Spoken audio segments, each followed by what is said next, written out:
What's good, everyone? Welcome to another editless video because I don't feel like editing. You know what I'm saying? I'm just here to stick this shit into a video, get it out for y'all, because all I'm talking about is the new updates that is coming out, or rather the new balance changes. So what's gonna happen is these new balance changes are coming out of PTS, and I feel like talking about it because these are kind of some interesting balance changes that I would like to put my opinion on. We're getting some balance changes for Yan, Tabitha, Star Eater, Werewolf, Showstopper, Empress, and no, everyone, I guess.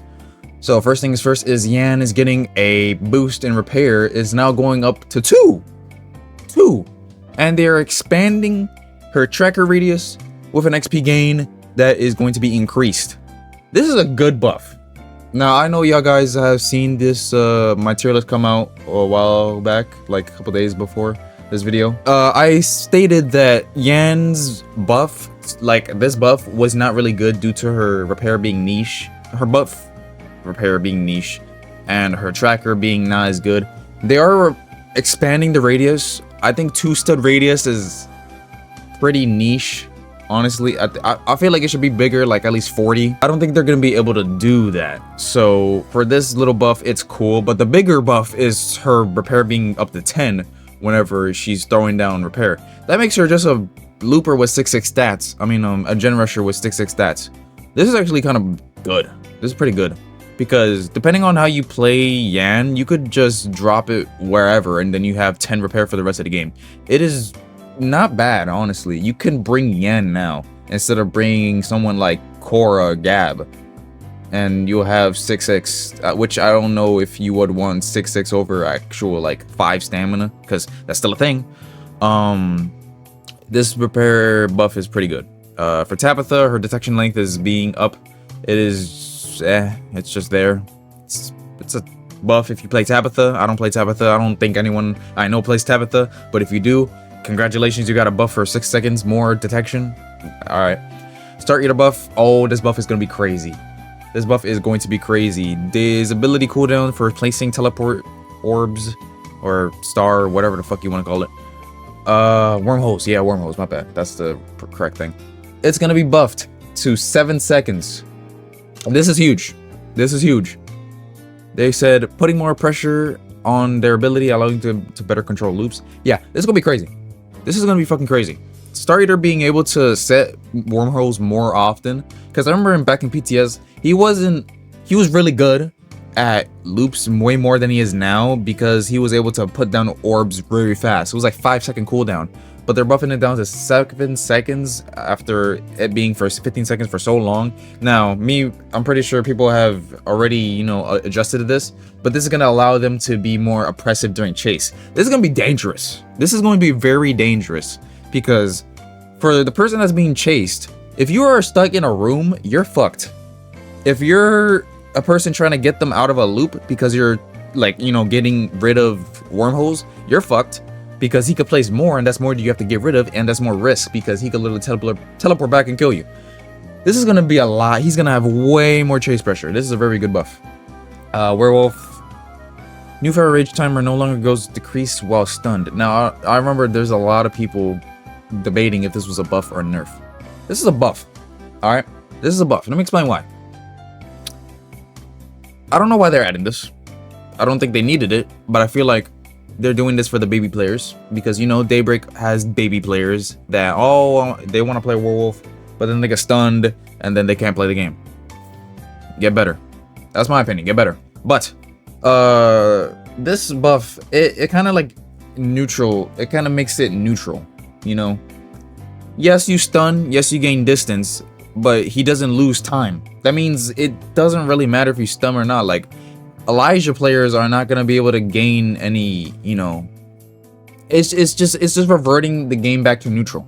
That's what this buff is doing, and it's gonna help him a lot, because even though people can run away after stun, he's still gonna have that speed boost in feral rage to catch up to them and just revert everything back to neutral. This buff is about just making everything neutral with werewolf. If you stun werewolf, it's not gonna change much. You're just going back to neutral. That's literally it. I mean, it's a buff because it helps him. It doesn't really do much for the survivors. The survivors, well, I'm fine with the survivors getting nerfed because survivors are broken. But, you know, when it comes to werewolf, how werewolf is already played, it doesn't. I don't think he needs this. Yeah, it's gonna help him, but I don't feel like he needed this. It's like that's a skill issue, bud. That's a skill issue. If you're getting stunned and shit, that's a skill issue. You gotta learn when to time that shit. But that's just my personal opinion. It's a buff, yeah, but I don't feel like it's a buff he needed. Showstopper's getting a buff. Mirror stare time 10 seconds. She needs this. Base cooldown 40 seconds. She needs this. The 10-second buff may help, but she needs something. She needs something. So anything that Showstopper can get, that's fine by me. After a nerf, Showstoppers became much more in tune with other killers, other bad killers. These changes help her block vault strength without bringing her back problematic insta vault to every slow aspects. Yeah, I don't know about that. I mean, it helps her because she's able to. This is why we don't play Showstopper. All right. She's getting a buff. She needs any buff she needs, but this is why we don't play Showstopper. If the devs are watching, Showstopper's ass. I don't know why you guys are saying she's much more in tune with other killers, other bad killers like Banshee and Apostate, but she's still pretty fucking shit.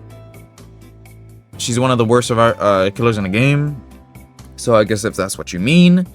But currently, she's very weak. Her power's very weak.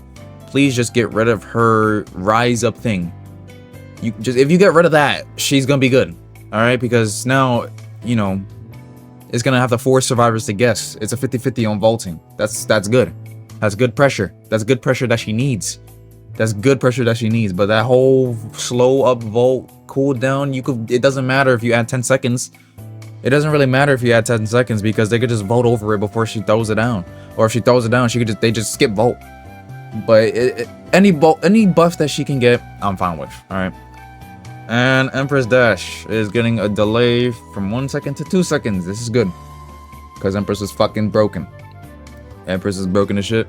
If you miss her dash, you should be punished. Yes. I think that's it.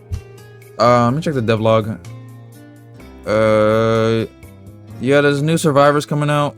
I watched the trailer right before I recorded this video. Apparently, there's new survivors coming out. It is freaking someone with a gun.